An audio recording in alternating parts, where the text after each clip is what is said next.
মার্কাজুল শেখ আরশাদ আল মাদানী মাদ্রাসা মানিকনগর মুগদা ঢাকার ইফতা বিভাগের ছাত্রদের পাগড়ি প্রদান উপলক্ষে আয়োজিত দ্বিতীয় বার্ষিক ওয়াজ ও দোয়া মাহফিলের চলমান অধিবেশনের অত্যন্ত শ্রদ্ধাভাজন সভাপতি দামাত বারাকাতুহুল আলিয়া, উপস্থিত হযরত উলামায়ে কেরাম, সমবেত দিনদার ইমানদার মুসলমান ভাইয়েরা, পর্দার আড়ালে অবস্থানরত শ্রদ্ধেয় সম্মানিত মা বোনেরা, রব্বে করিমের দরবারে শুকরিয়া আদায় করছি যিনি আমাদেরকে অত্যন্ত দয়া করে, মায়া করে, মেহেরবানি করে দুনিয়ার সকল কাজকর্ম থেকে অবসর করে, গুনার কাজ থেকে হেফাজত করে পবিত্র জুমার দিনে, মোবারক দিনে, আসরের নামাজের পরে অত্যন্ত মোবারক সময়ে, মোবারক মজলিসে, মোবারক ব্যক্তিদের সামনে মোবারক কিছু কথা বলার ও শোনার জন্য একত্রিত হয়ে বসার তৌফিক দান করেছেন। মহব্বতের সাথে সবাই শুকরিয়া আদায় করছি আলহামদুলিল্লাহ। যারা বসেছেন কষ্ট করে তারা আরেকটু মিল করে বসে, বসাটা কেমন জানি একটু ফাঁক ফোঁক থাকলে, এলোমেলো থাকলে আমার কাছে খুব বেশি অসুবিধা লাগে। তো বসলাম এই যেহেতু একটু সুন্দর করে, মাঝে মাঝে একটু সুন্দর করেই বসি না। মাশাআল্লাহ, একটু নড়ি ভাই, একটু একটু একটু সামনের দিকে আগাই। মাশাআল্লাহ মাশাআল্লাহ। এত ছোট জায়গাতে এত সময় নেওয়া যায় না, 10 সেকেন্ডের বেশি তো বড় মাহফিলে আমি সময় দিই না। মাশাআল্লাহ।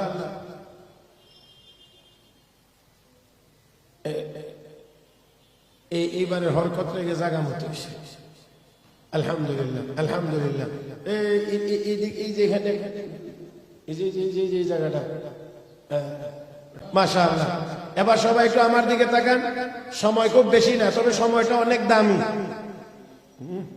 আওয়াজ করতে আবার আওয়াজ করাইতে যাবো আরো কয়েক মিনিট না, তো আওয়াজ করতে করতে ওয়াজের টাইম শেষ। একটু নগদ এখন এই দেরি করে আস্তে আস্তে মানে কিছু করবার মতো সময় এখন না, এখন নগদ পিক আপ ধরতে হবে। কথা বুঝেন না? হ্যাঁ, তাহলে নগদ কথা বলতে হবে। যদিও আসরের পরে সময়টা কম, সময় কম, কিন্তু দাম কম না, দাম বেশি। এরপরেও আবার শুক্রবার দিন, জুমার দিন, এই দিনের এই সময়টা আরো বেশি দামি। কথা ঠিক কিনা? আরো বেশি দামি, আরো বেশি দামি। এখানে শুক্রবার, এই যে জুমার দিনটা, এই দিনটা আল্লাহ আখিরি নবীর বরকতে আমাদেরকে দিয়েছেন। আমাদের আগে কোন উম্মতকে আল্লাহ জুমার দিন দেন না। তাহলে আমরা কি একটু বলতে পারি তাহলে আল্লাহর রহমতে আমরাও দামি? আরো আস্তে কর। আরে এক জুমার দিন, এক জুমার দিন, এক জুমার দিনের আমল যদি এই উম্মতের ঠিক হয়ে যায়, দুনিয়ার কোন নবীর কোন উম্মত এই উম্মতের সামনে সওয়াবের প্রতিযোগিতায় দাঁড়ানোর কোনো সুযোগই নেই। সুবহানাল্লাহ। আর একটু মহব্বতে। শুধুমাত্র এক জুমা, এক জুমার নামাজ। বিশ্বনবী বলেন সকাল সকাল জুমার দিন পাক পবিত্র হয়ে গোসল করে, উত্তম কাপড় পরিধান করে, পায়ে হেঁটে, বাহনে চড়ে না, মসজিদে যায়, ইমামের নিকটবর্তী হয়ে বসে, বেহুদা গল্প গুজব করে না, মনোযোগ সহকারে ইমামের খুতবা শ্রবণ করে, জুমার নামাজ আদায় করে আমার যে উম্মত বাড়িতে ফিরবে, বিশ্ব নবী বলেন আমার এই উম্মতের প্রতি কদমে কদমে আল্লাহ 1 বছরের নফল নামাজ, 1 বছরের নফল রোজার সওয়াব দান করবেন। 100 কদমের কমে তো কেউ মসজিদে যাইতে পারে না। 100 কদম যদি হয়, আসা যাওয়া 200, আসা যাওয়া 200, ধরেন না 100 কদম দিয়ে যদি আপনি মসজিদ পর্যন্ত যাইতে পারেন, আসা যাওয়া 200 কদম। যদি একটা জুমা আল্লাহর কাছে কবুল হয়ে যায়, তো আসা যাওয়ার ভিতরেই তো আছে 200 বছরের ইবাদতের সমান সওয়াব। জুমা কমপক্ষে 60টা মাসে, কোন মাসে 5টা আছে। এখন 5টা যদি হয় যেই মাসে, ওই মাসে তো হবে 1000 বছর। তো মুসা আলাইহিস সালাম, ঈসা আলাইহিস সালাম, ইব্রাহিম আলাইহিস সালাম, ইয়াহইয়া আলাইহিস সালাম, জাকারিয়া আলাইহিস সালামের উম্মতেরা 1000 বছরে যত, আমরা 1 মাসে তত। না হইলো তো 800 বছর। এটা তো আমি 100 কদমের কথা বলছি। যদি কদম আরো বেশি হয়, আরো যদি বেশি হয়, কি সৌভাগ্য আল্লাহ আমাদের। কি সৌভাগ্য আল্লাহ আমাদেরকে দিয়েছেন, আখিরি নবীর উম্মত আল্লাহ আমাকে আপনাকে বানাইছেন। নবী বড়, নবীর উপরে নাজিল হয়েছে কিতাব, সেই কিতাবও মর্যাদার দিক দিয়ে বড়। নবীদের মধ্যে বড়, আসমানি কিতাবের মধ্যে কোরআন বড়। মর্যাদার দিক দিয়ে কোরআন ছোট না বড়? বড় বড় বড় বড়। অতএব এই মর্যাদাওয়ালা কোরআন যার সিনার ভিতরে থাকবে, দুনিয়ার কেউ না মানলেও সে আল্লাহর দরবারে বড়, আল্লাহর দরবারে বড়। মুহতারাম হাজিরিন, মুহতারাম হাজিরিন, তাই আসুন আল্লাহ রাব্বুল আলামিন আমার তিলাওয়াতকৃত আয়াতে কারিমার মধ্যে বলেন, ফালাউলা নাফারা মিন কুল্লি ফিরকাতিন মিনহুম তাইফা। প্রত্যেক বড় দল থেকে একটা ছোট দল। সহজ ভাষায় সংক্ষেপে বলছি, কথা লম্বা কিন্তু আমার সময়ও কম, আর এই সময়ের ভিতরে অল্প করে কয়েকটি কথা বলবো। প্রত্যেকটি বড় গ্রুপ থেকে, বড় কাফেলা থেকে একটা ছোট কাফেলা দ্বীন শিখার জন্য যাবে। কথা বুঝতে পারছেন? বড় কাফেলার ভিতর থেকে একটা ছোট্ট কাফেলা দ্বীন শিখতে যাবে, তাই না?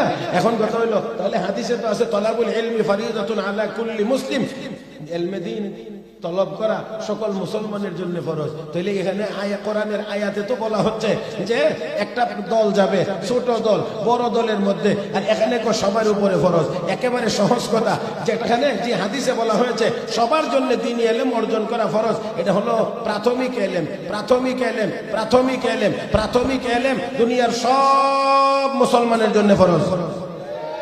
যেমন অজু শিক্ষা করা, অজু কারে অজু কেমনে করা লাগে, এই অজুর এলেম অর্জন করা। নামাজ যেহেতু সব মুসলমানের জন্য ফরজ, অতএব অজুর এলেম অর্জন করা সব মুসলমানের জন্য ফরজ। পুরুষের জন্যও ফরজ, মহিলার জন্যও ফরজ। ও মুসলমান, নামাজ পড়া ফরজ। এটা বাইতুল মুকাররমের খতিব সাহেব কয়ে দিছে না কাবা শরীফের খতিব সাহেব? আমার কথা বুঝিনি আপনারা, না বুঝতে অসুবিধা হয়। কে বলছেন নামাজ যে ফরজ? নামাজ ফরজ করছেন কে? নামাজ ফরজ করছেন আল্লাহ। তাহলে নামাজের জন্য পবিত্রতা লাগবে, পবিত্রতাও ফরজ। তাহলে ওযুও ফরজ করছেন কে?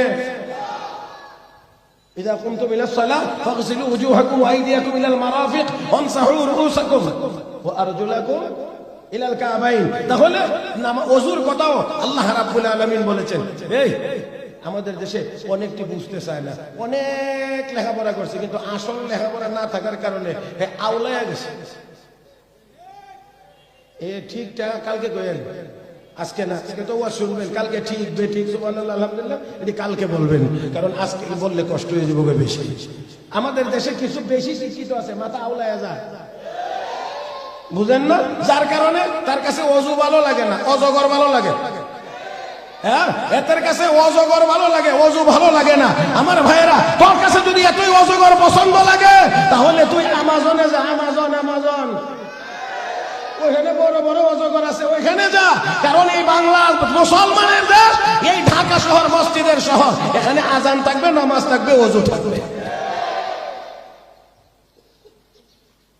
আল্লাহ আমাদেরকে বুঝার তৌফিক দান করেন। তো ওযু নামাজ ফরজ করছেন কে? আমি কেন এই কথাগুলি বলাই জানি না, কারণ এই বললে অনেকে খালি মৌলবীরা দোষা রাগ করে, এই জন্য আমি ঠিকানা কইয়া দিই কে এই কাম কইরা দিছে। রাগ করলে ইহানে করো, আর ইহানে করবার আগে একটু নমরুদ্দার কথা যাতে মনে করে লো। কারণ নমরুদ্দ ইব্রাহিম আলাইহিস সালামের সাথে রাগ করে কইছিল, ও ইব্রাহিম, তোর খোদারই মেরে তোর আল্লাহকে রাখবো না, মেরে ফেলবো। নাউযুবিল্লাহ, জোরে কার? কারে মেরে ফেলবে? আল্লাহরে বলে মেরে নেব, সর্বনাশ। আল্লাহ কই, এজন আমারে মারতে চাইতে একটু সুযোগ দে, আর একটু মাঠে নামো, একটু সুযোগ দে। তো সুযোগ দিছে, তীর মারছে, তীরের মধ্যে আল্লাহ কুদরতি ভাবে ফেরেশতারা দিয়ে রক্ত লাগায় তার সামনে ছাড়ছে, খুশিতে বাবা তীর নিয়ে দেয়, ইব্রাহিম তোমার খোদা হইছে। কেমন ব্যাককলের ব্যাককল, উপরের দিকে তীর মারবে বলে আল্লাহ মরে যায়। কেমন পাগল হইলে এমন কথা বলতে পারে? এইরকম এইরকম এইরকম কিছু পাগল সব যুগেই ছিল, এখনো আছে, কিয়ামত পর্যন্ত থাকবে। তবে সব পাগল আবার চিনাইয়া দেওয়া যায় না, কারণ পাগলেরও সেট আছে। সেট বুঝেননি আপনি? পাগলের সামনেও গিয়া যদি কোন তুই পাগল দেখবেন, হেরা করবো। তো কাজেই এই জন্য সব পাগলের আবার পরিচয় দেওয়া যায় না, চিনানো যায় না, নিজেরা কিছু চিনে নিতে হয়। মুহতারাম হাজরিন, আল্লাহ যেন আমাদেরকে সঠিক জ্ঞান, সঠিক ইলম আমাদেরকে দান করেন, সবাই বলি আমিন। তা আসেন, বলছিলাম ওযু করা লাগবে, ওযু করা ফরজ, ওযু করা ফরজ। তাহলে এই ওযুর ইলম, নামাজ পড়ার ইলম, নামাজের জন্য সূরা কেরাত লাগবে, দোয়া লাগবে, এইগুলো শিক্ষা করা, এটা হলো প্রাথমিক শিক্ষা। এই শিক্ষা সব মুসলমানের জন্য ফরজ, সব মুসলমানের জন্য এই প্রাইমারি লেভেলের কোরআন ও হাদিসের ইলম অর্জন করা সকল মুসলমানের জন্য ফরজ। হাদিসে এই কথা বলা হয়েছে, আর আয়াতে যে বলা হয়েছে তোমাদের বড় দলের মধ্যে একটা ছোট দল দ্বীনি ইলম শিখবার জন্য যাবে, এটা হলো উচ্চ শিক্ষা, মানে উপরের ডিগ্রি। কথা বোঝেন না? এই উপরের ডিগ্রি অর্জনের জন্য লিয়াতাফাক্কাহু ফিদ্দীন, তাফাক্কুহ ফিদ্দীনের জন্য তারা তোমাদের মধ্য থেকে একটা দল যাবে। তাহলে প্রাইমারি লেভেলের ইলম সবার জন্য ফরজ। কোরআনের বিশুদ্ধ তেলাওয়াত শিক্ষা করা সব মুসলমানের জন্য ফরজ। ওযুর ফরজ কয়টা জানা সব মুসলমানের জন্য ফরজ। তায়াম্মুমের ফরজ কয়টা জানা ফরজ। গোসলের ফরজ কয়টা জানা ফরজ। গোসলের ফরজও জানে না, আরো মস্কারি করে একজনকে জিজ্ঞেসে গোসলের ফরজ কয়টা, তিনটা, কি কি, সাবান, শ্যাম্পু, গামছা।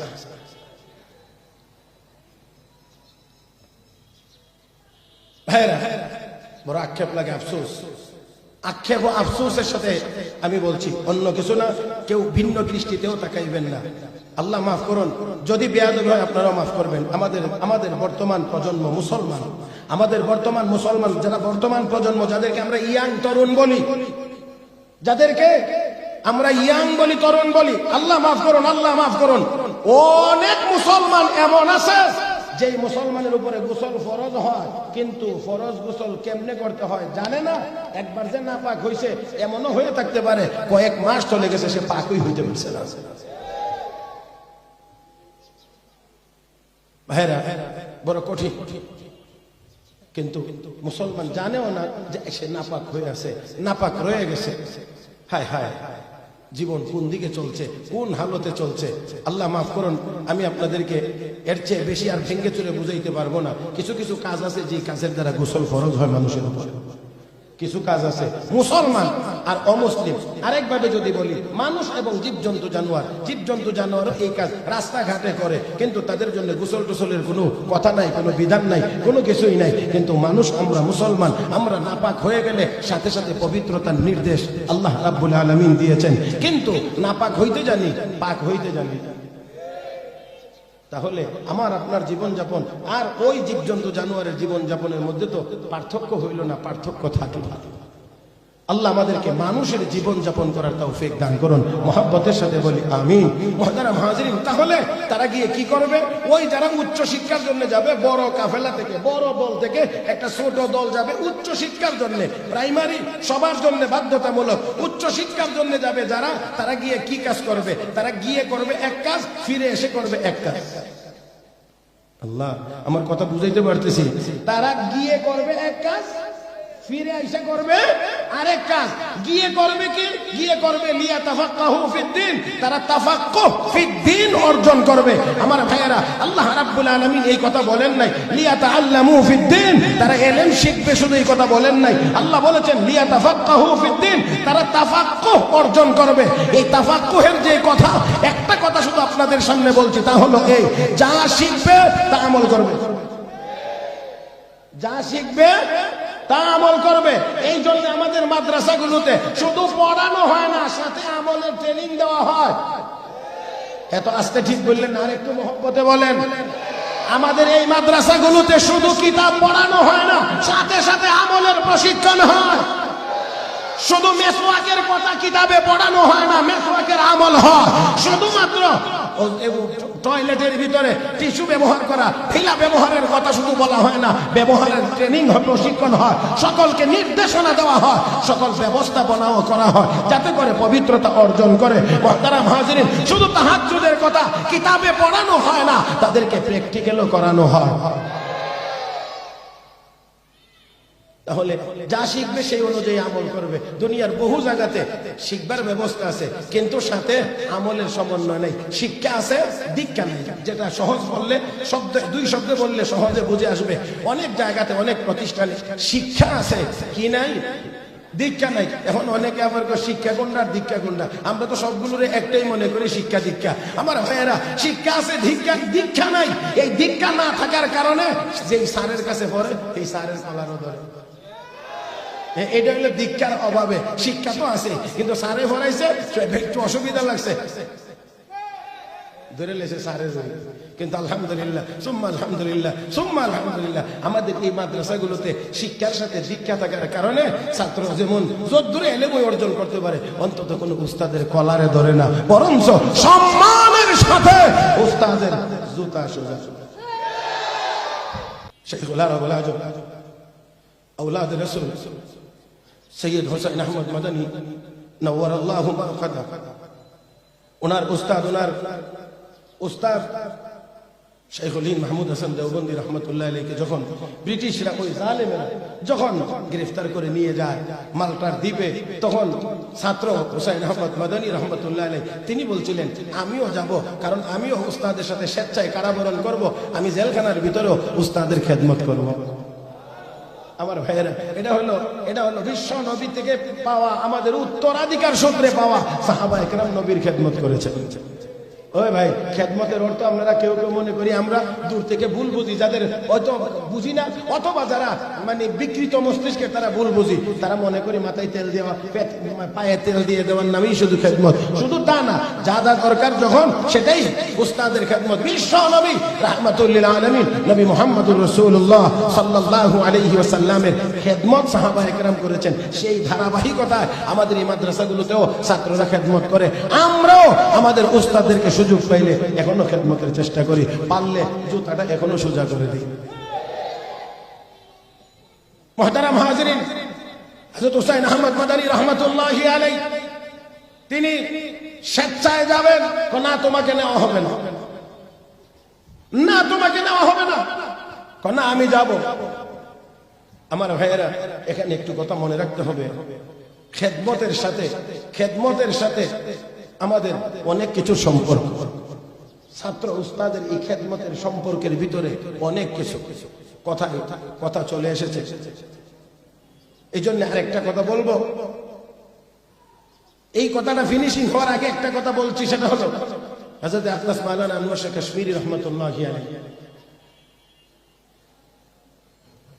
এই শেষ জামানা এত বড় মুহাদ্দিস আর জন্ম হয়নি। সেই হযরত মাওলানা আনোয়ার শাহ কাশ্মীরি রাহমাতুল্লাহি আলাইহি অসুস্থ, ডাক্তার পরামর্শ দিলেন আপনি দেওবন্দ ছেড়ে একটু কাশ্মীর চলে যান, আবহাওয়া পরিবর্তনে আপনার একটু স্বাস্থ্যের একটু পরিবর্তন হতে পারে, একটু সুস্থ হওয়ার আশা করা যায়। সেই পরামর্শ মোতাবেক তিনি দেওবন্দ ছেড়ে যখন কাশ্মীর যাইতেছিলেন, এমন সময় দাওরায়ে হাদিস পড়ুয়া এক ছাত্র গাড়িটি নিয়ে প্রস্তুতি নিয়ে উস্তাদের পিছনে পিছনে হাঁটতে শুরু করছে।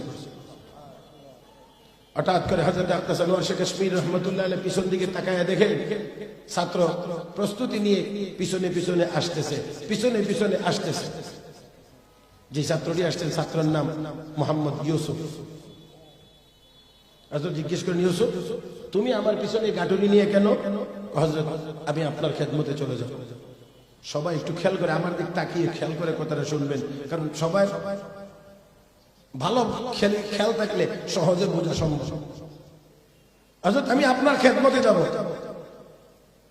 তুমি না দাওরায়ে হাদিস পড়ো, তুমি আমার খেদমতে চলে যাবে, তোমার দাওরায়ে হাদিসের কি হবে? এতটুকু বলতেই ছাত্র ইউসুফ চোখের পানি ছেড়ে দিয়ে কাঁদেন আর বলেন, হযরত বেঁচে থাকলে জীবনে দাওরায়ে হাদিস অনেকবার পড়া যাবে, কিন্তু মাওলানা আনোয়ার শাহ কাশ্মীরি একবার দুনিয়া থেকে চলে গেলে আর কোনোদিন খুঁজে পাওয়া যাবে না। সেই জন্য আমি আপনার খেদমতে যাইতে চাই। 2 বছর খেদমতে ছিলেন। একদিন হযরত আনোয়ার শাহ কাশ্মীরি রাহমাতুল্লাহ আলাইহি জিজ্ঞেস করেন, ও ইউসুফ কোন জিনিসের অভাব অনুভব হয়, কোন জিনিসের কমতি আছে তোমার মধ্যে? তাদের মধ্যে অন্য কোনো কিছুই ছিল না, ছিল তো এলেমের পিপাসা। তাই তিনি বললেন, হযরত এলেমের সব লাইনে আমি দুর্বল, এলেমের সব লাইনে আমি দুর্বল। হযরত বসে গেলেন, বললেন ঠিক আছে, আমার এই কুতুবখানার ভিতরে যত কিতাব আছে প্রত্যেক বিষয়ের কিতাব থেকে একটা করে কিতাব নামাইবা, এক এক বিষয়ের একটা করে কিতাব নামাইবা। হযরত আকলাস মাওলানা ইউসুফ বিন নূরি রাহমাতুল্লাহি আলাইহি এই ব্যক্তি সেই মোহাম্মদ ইউসুফ, এই মোহাম্মদ ইউসুফ এবার এক এক বিষয়ের একটা করে কিতাব আনেন। হযরত আনোয়ার শেখ কাশ্মীরি তাকে এক পৃষ্ঠা করে পড়ায় করে রাখো, আরেক বিষয়ের আরেকটা আনো, আরেকটা আনলেন, এক পাতা পড়ায় দিয়ে বললেন এক পৃষ্ঠা পড়ায় দিয়ে রাখো, আরেক বিষয়ের আনো। এইভাবে করে করে এক এক বিষয়ের এক একটা কিতাব আনেন, এক পৃষ্ঠা করে পড়ায়া সব কিতাব পড়ানোর পরে কয় যাও ইউসুফ পড়ায়া দিলাম, এখন শুধু কিতাব বুঝবে না, আল্লাহ চাহে তো এখন থেকে তুমি কিতাবের ব্যাখ্যা লিখতে পারবে।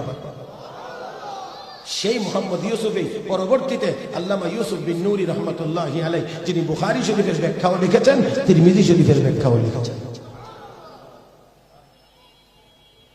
হযরত মাওলানা হুসাইন আহমদ মাদানী রহমাতুল্লাহি আলাইহি,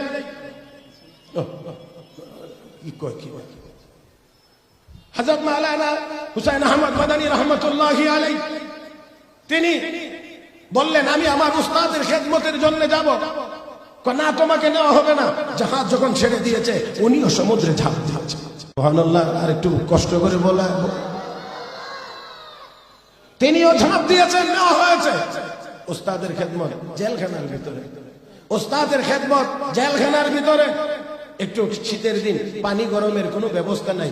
বন্ধুরা ওই বোতলের মধ্যে করে পানি ভরে সারা রাত পেটের সাথে চাপ দিয়ে ধরে রেখে ঘুরাইয়া ঘুরাইয়া, গরম তো বেশি হয় না, বাকি ঠান্ডাটা যেন একটু কম লাগে, এতটুকু ব্যবস্থা করে তাহাজ্জুদের সময় ওস্তাদের সামনে পানি পেশ করেছে, ওযুর পানি পেশ করেছে। শুধুমাত্র তা না, রমজান মাস চলে এসেছে, রমজান মাস চলে এসেছে। শাইখুল হিন্দ রহমাতুল্লাহ আলাইহি বলেন, ও হুসাইন আহমদ, আমার খতম তারাবির কি হবে? কারণ আমিও হাফেজ না, তুমিও হাফেজ না, খতম তারাবি কেমনে হবে? এই জেলখানার ভিতরে হাফেজ কোথায় পাবো? আমার খতম তারাবির কি হবে? কি হবে? কি হবে? অস্থির পেরেশান হয়ে গিয়েছেন ছাত্র হুসাইন আহমদ মাদানী। হযরত চিন্তা করবেন না, হযরত মাদানী রমজান মাসে রোজা রেখে দিনের বেলা এক পারা তেলাওয়াত করে মুখস্থ করেন, রাতের বেলা ওই এক পারা দিয়ে উস্তাদকে নিয়ে তারাবির নামাজ আদায় করেন। জেলখানার ভিতরে বসে কোরআনের হাফেজ, এটার নাম মৌলবী, এটার নাম মৌলবী। জেলখানার ভিতরে বসে কোরআনের হাফেজ। আমাদের ব্রাহ্মণবাড়িয়ার এক মাওলানাকে জেলে নেওয়া হয়েছে, মাওলানা মুফতি জেলে গেছে, মাওলানা মুফতি জেলে গেছে, 6 মাস ছিল। এবার বের হয়ে আসার সময় হাফেজ মাওলানা মুফতি হইয়া জেলখানা থেকে বেরিয়ে এসেছে। 6 মাসের ভিতরে 30 পারা কোরআনের হাফেজ জেল থেকে বের হয়ে এসেছে। মুহতারাম হাজরিন, মৌলবী তো এটা যেখানে যাইবে এখানেই কোরআনের কথা, যেখানে যাবে সেখানে কোরআনের তেলাওয়াত করবে। মুসলমান শুধু এক জায়গায় তেলাওয়াত না, রাস্তায় হাঁটবে তার জবানে তেলাওয়াতের উচ্চারণ চলবে। মুসলমান রাস্তায় চলবে, তার জবান দিয়ে লা ইলাহা ইল্লাল্লাহর জিকির বের হবে। মুসলমান যে বিমানে চড়বে সেখানে বসে বসে তাসবিহ পড়বে। মুসলমান সাবমেরিনে ডুব দিয়ে সমুদ্রের তলদেশে থাকবে, সেখানেও সে লা ইলাহা ইল্লাল্লাহর তাসবিহ পড়তে থাকবে। মুসলমান জঙ্গলে যাবে, সেখানেও আল্লাহর নামের জিকির করবে। মুসলমান ফাঁসির মঞ্চে যাবে, সেখানে গিয়েও লা ইলাহা ইল্লাল্লাহ বলতে বলতে শাহাদাত বরণ করবে। আমার ভাইরা, তাই আসুন, আমি বলছিলাম যে এই বড় দল থেকে ছোট দল যাবে কোন শিক্ষার জন্য? প্রাইমারি না উচ্চ শিক্ষার জন্য? উচ্চ শিক্ষার জন্য যাবে। গিয়ে কি করবে? তারা তাফাক্কুহ ফিদ্দিন হাসিল করবে, অর্জন করবে, গিয়ে কাজ করবে। এটা মানে এলেম, কোরআন হাদিসের এলেম যেমন শিখবে, সাথে সাথে আমলের প্রশিক্ষণ নেবে, ট্রেনিং করবে। মানে যা শিখবে তা আমল করবে, যা শিখবে তা আমল করবে। কি বলেন ঠিক কিনা? আলহামদুলিল্লাহ, আলহামদুলিল্লাহ। আমরা মানে খুব সাহস করে দাবি করতে পারি, খুব সাহস করে দাবি করতে পারি সেই কোরআন হাদিসের এলেমের সাথে, সেই এলেমের সাথে মুহতারাম হাজরিন আমলের সমন্বয় একমাত্র কওমি মাদ্রাসাগুলোর ভিতরেই এখন আছে। এই জন্য আমাদের ওই যে দেখেন না একেবারে ছোট্ট ছোট্ট নাবালক যে বাচ্চাগুলো 7-8 বছর বয়স, তাদেরকেও যদি আপনি দাঁড় করায় দেন তাহলে দেখবেন মাশাআল্লাহ কি সুন্দর, মাথায় পাগড়ি থাকে, টুপি থাকে, সুন্নতি লেবাস থাকে, পকেটে মেসওয়াক থাকে, টিস্যু থাকে, দেখলেই বোঝা যায় পাক পবিত্র। আর আল্লাহর ফজল করমে আমাদের মাদ্রাসায় এই ছোট ছাত্রটা থেকে শুরু করে, এই ছোটটা থেকে শুরু করে বড়টা পর্যন্ত আমি 1 বছর সময় দিলাম। কোনো মাদ্রাসায় আপনি পরীক্ষা নিরীক্ষা করে দেখবেন 1 বছরের ভিতরে একটা নাবালক বাচ্চাও কোনোদিন দাঁড়ায় পেশাব করবে না। কিন্তু আর আমরা যারা মনে করি বাহ হামছে মন ডাঙ্গরে নিস, আমরার চেয়ে বড় শিক্ষিত কে আছে, হাম কুছু হুয়া হ্যাঁ মাশাআল্লাহ। এতটি গরুও একসাথে পেশাব করে না যতটি মানুষের বাচ্চা একসাথে দাঁড়াইয়া পেশাব করে। বহু জায়গায় আছে, বহু জায়গায় আছে। মুহতারাম হাজিরিন, তাই আসুন মানুষ যদি বানাইতে চান, তাহলে কোরআনের শিক্ষা লাগবে। রব্বে করিম বলেন আর রহমান আল্লামাল কোরআন খলাকাল ইনসানা আল্লামাহুল বায়ান। আর রহমান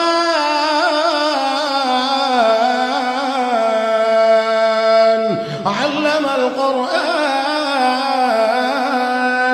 খলাকাল ইনসান। দয়াময় তিনি কে? এত আস্তে কেন? জবান খোলেন, মহব্বতে বলেন দয়াময় কে? আলহামদুলিল্লাহি রাব্বিল আলামিন আর রহমানির রহিম। আবার বলছি দয়াময় কে? আর রহমান দয়াময় তিনি, যিনি আল্লামাল কোরআন শিক্ষা দিয়েছেন কোরআন। খলাকাল ইনসান সৃষ্টি করেছেন মানুষ। ও ভাই, আগে বলছেন কোরআন শিখাইছেন, পরে বলেন মানুষ বানাইছেন। উল্টা হয়ে গেছে। বলার কথা ছিল সৃষ্টি করেছেন মানুষ, শিক্ষা দিয়েছেন কোরআন। তা না বলে আমার আল্লাহ বলেন আল্লামাল কোরআন খলাকাল ইনসান, কোরআন শিখাইছি মানুষ বানাইছি। ও বন্ধুরা, উলামায়ে কেরাম এখানে আছেন। আত-তাকদীমু মা হাক্কুহু তাখির ইউফিদুল হাসার। ভাইরা, আরবিতে কথা আছে, যেই কথাটা পরে বলা দরকার এটা যদি আগে চলে আসে তাহলে এর অর্থ দাঁড়ায় যে এই কাজের জন্যই তোমাকে বানানো হয়েছে, এটাই উদ্দেশ্য। তার মানে হলো প্রকৃত মানুষ ওই ব্যক্তি যে কোরআন শিখেছে। আরো জোরে, আরো জোরে, আরো জোরে। মানুষ ওইটা যাই কোরআন শিখেছে, মানে মানুষ বানানোই হয়েছে কোরআন শিখবার জন্য। কোরআন শিখবে, আল্লাহর কাছে মানুষ বলে গণ্য হবে। কোরআন শিখবে না, সূরাতে মানুষ দেখা গেলেও আল্লাহর দরবারে মানুষ বলে গণ্য হতে পারবে। ولقد ذرأنا لجهنم كثيرا من الجن والإنس لهم قلوب لا يفقهون بها ولهم أعين لا يبصرون بها ولهم آذان لا يسمعون بها أولئك كالأنعام بل هم أضل أولئك هم الغافلون। আল্লাহ রাব্বুল আলামিন বলেন অনেক মানুষ এবং জিন বানাইছি জাহান্নামের জন্য। লাহুম কুলুবুন লা ইয়াফকাহুনা বিহা, যাদেরকে হৃদয় দিয়েছি, মেধা দিয়েছি, যোগ্যতা দিয়েছি, কিন্তু বুঝে না। দুনিয়ার সব বুঝে, কোরআন বুঝে না। দুনিয়ার সব বুঝে, ইসলাম বুঝে না। দুনিয়ার সব বুঝে, আল্লাহ রাসূল বুঝে না। দুনিয়ার সব কিছু বুঝে, কিন্তু আমার আল্লাহ কয় কিন্তু মসজিদ মাদ্রাসা বুঝে না, এটা কিছুই বুঝে না।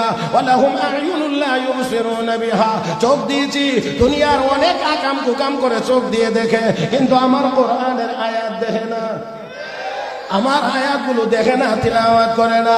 ওয়ালাহুম আযানুন লা ইয়াসমাউনা বিহা, রব্বে কারীম বলেন কান দিয়েছি, দুনিয়ার কত কিছু শুনে, এমনকি গুনাহের কাজ গানও শুনে, কিন্তু আমার কোরআনের কথাগুলো শুনে না, হাদিসের কথাগুলো শুনে না। উলামায়ে কেরামের ওই হকের আওয়াজটা তার কানে যায় না, সে শোনে না। আমার আল্লাহ বলেন উলাইকা কাল আনাম। আল্লাহ নিজে ঘোষণা দিয়ে বলেন তারা হলো চতুষ্পদ জানোয়ারের মতো। কার কথা? কার কথা? আল্লাহর কথা। আমার ভাইয়েরা, আমার বন্ধুরা, আল্লাহ রাব্বুল আলামিন কদ্দুর বলছেন জীবজন্তু জানোয়ারের মতো, পরে আমার আল্লাহ কয় বালহুম আদাল। আল্লাহ কয় না, শুধু কদ্দুর না, আরো নিকৃষ্ট, আরো নিকৃষ্ট, আরো পথভ্রষ্ট। কেন? জীবজন্তু জানোয়ারের মেধা এতটুকু না যতটুকু তোরে দিছি। জীবজন্তু জানোয়ারের মেধা এতটুকু না যতটুকু মানুষ তোরে দিয়েছে। তার মেধার ঘাটতি থাকার কারণে সে উল্টা পাল্টা করবে, এটাই স্বাভাবিক। কারণ পাগলে কি না একটা কথা আছে না, যে পাগল হয়ে গেছে, যার ব্রেন নষ্ট হয়ে গেছে, সে পরনের লুঙ্গি মাথায় বেঁধে ফেলবে, এটা নিয়ে কোনো ঝামেলা না, কারণ তার মাথাই হয়ে গেছে বিকৃত, নষ্ট। আমার ভাইয়েরা, তাহলে আসেন আল্লাহ কই জীবজন্তু জানোয়ার, কুকুর বানর বিড়ালকে যতটুকু মেধা দিয়েছি, মানুষ তোরে তো ততটা দেই না, তোর চেয়ে অনেক বেশি দিয়েছি, অনেক বেশি দিয়েছি। কুকুর বিড়ালের চাইতে তোরে বেশি সুন্দর করে বানাইছি। বানাইছিও সুন্দর করে, মেধাও দিয়েছি বেশি।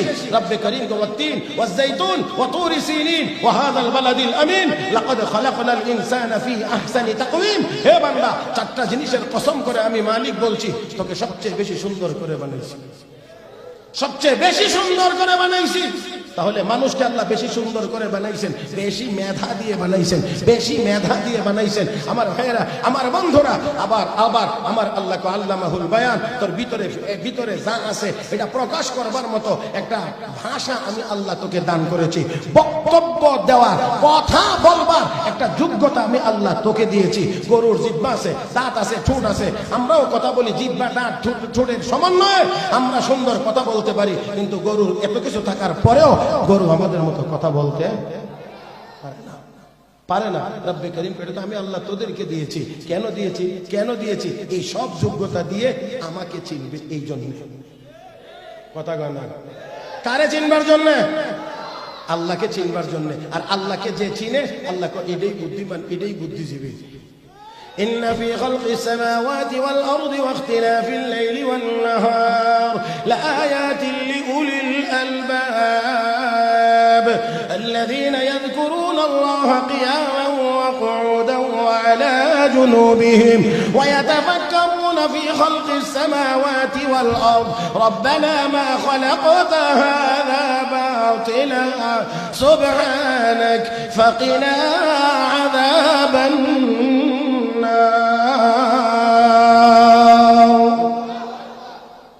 আল্লাহু আকবার। তাহলে আল্লাহর সৃষ্টি জগৎ নিয়ে গবেষণা করবে, গবেষণা করবে। গবেষণা না করার কথা কইছে না, করার কথা কইছে? করবে, করবে। বুদ্ধিমান যারা, তারা গবেষণা করবে, এই করবে, ওই গবেষণা করবে, মাটি নিয়ে গবেষণা করবে, পানি নিয়ে গবেষণা করবে, আসমান, মহাশূন্য, সৌরজগৎ নিয়ে তারা গবেষণা করবে। করার পরে সর্বশেষ রেজাল্ট, সিদ্ধান্ত তারা জানাবে, রব্বানা মা খালাকতা হাযা বাতিলা, হে রব তুমি এগুলো বেহুদা অনর্থক বানাও নাই, সুবহানাক তুমি পবিত্র, ফাকিনা আযাবান নার আমাদেরকে জাহান্নামের আগুন থেকে বাঁচাও। এই কথা যারা বলবে, আল্লাহ আমার তালিকায় এরা বুদ্ধিজীবী হবে। আর যদি যত বেশি গবেষণা করবে, তত বড় করে যদি কয় দেয়ার ইজ নো গড, তাহলে বুঝতে হবে এটা আবু জাহেলের নাতিপুতি ছাড়া আর কিছুই হতে পারে না। মুহতারাম হাজিরিন, তাহলে মুসলমানদের প্রাইমারি কোরআন হাদিসের ইলম সবার জন্য ফরজ। উচ্চ শিক্ষার জন্য সবার ভিতর থেকে ছোট্ট একটা দল যাবে, কি বলেন, ঠিক না? 1000 মানুষের মধ্যে 100 জন যাবে, 100 জন যাবে তাফাক্কুহ ফিদ্দিন অর্জন করার জন্য। তাফাক্কুহ ফিদ্দিন কি? যেমন ইলম শিখবে, সেই সাথে আমলের সমন্বয় করে পূর্ণ হয়ে ফিরে আসবে। আর ফিরে আসার পরে কি কাজ? ওয়ালিয়ুনদিরু কওমাহুম ইযা রাজাউ ইলাইহিম। রব্বে করিম কো তুমি ইলম শিখছো, যেমন হ্যাঁ, তোমার এখন একটা দায়িত্ব আছে। বলছিলাম না, ওই দ্বীনি ইলমের কেন্দ্রে গিয়ে করবে এক কাজ, ফিরে এসে করবে আরেক কাজ। ফিরে আইসা তার কাজ কি? ওয়ালিয়ুনদিরু কওমাহুম, ওয়ালিয়ুনদিরু কওমাহুম। যে ইলম শিখছে, এই ইলমের মাধ্যমে জাতিকে সতর্ক করবে। এই গুনার কাজে যাওয়া যাবে না, এই নাফরমানিতে যাওয়া যাবে না, গেলে দুনিয়াতেও অশান্তি, পরকালেও অশান্তি। এই ভয়, এই সতর্ক করবে, ভয় দেখাবে, এটা হলো আলেমের কাজ। কথা বুঝেন নাই? ইলম অর্জন করে যখন সমাজে ফিরে আসবে, গেছিল কয়জন? 1000-এর মধ্যে 100 জন, বাকি আছে কয়শো জন? 900 জন। এই 100 জনের কাজ হলে এই 900 জনকে সতর্ক করা, মানে কোরআন ও হাদিসের ইলম যা তারা অর্জন করেছে, এই আলোকে তাদেরকে সাবধান করা, সতর্ক করা, গুনাহ থেকে বাঁচাইয়া তাদেরকে নেক আমলে অভ্যস্ত করানোর মাধ্যমে জান্নাতের উপযুক্ত করে তোলার চেষ্টা করা হলো আলেমের কাজ। তাহলে কয় কাজ? মাদ্রাসায় গিয়ে এক কাজ, ফিরে আইসা আরেক কাজ। যখন যাবে তখন ঠিক মতো শিখবে। একেবারে আরো সহজ শব্দে বলি, যখন মাদ্রাসায় যাবে তখন ঠিক মতো শিখবে, ইলমের আমলের সমন্বয়ে শিখবে। আর যখন ফিরে আসবে জাতিকে সতর্ক এবং সাবধান করবে। এটা হলো আলেমের কাজ। আমার ভাইয়েরা, তাও এই আপনাদের এই যে মাদ্রাসা মারকাজুশ শাইখ আরশাদ আল মাদানী, এই মাদ্রাসাতেও এখানে উচ্চ শিক্ষার ব্যবস্থা করা হয়েছে। উচ্চ শিক্ষা আমার ভাইয়েরা, এখানে দাওরায়ে হাদিস পাশ করা ছাত্রদেরকে ফতোয়া বিভাগে পড়ানো হয় ওই তাফাক্কুহ ফিদ্দিনের জন্য। কথা বুঝেন নাই? এই তারা যখন এখান থেকে পড়ে যাবে, জাতিকে গিয়ে সতর্ক করবে। অতএব এই মাদ্রাসাগুলো, এই প্রতিষ্ঠানগুলো টিকে থাকার দরকার নাই না আছে? আল্লাহ আসতে করেন কিন্তু, হ্যাঁ, টিকে থাকার দরকার নাই না আছে?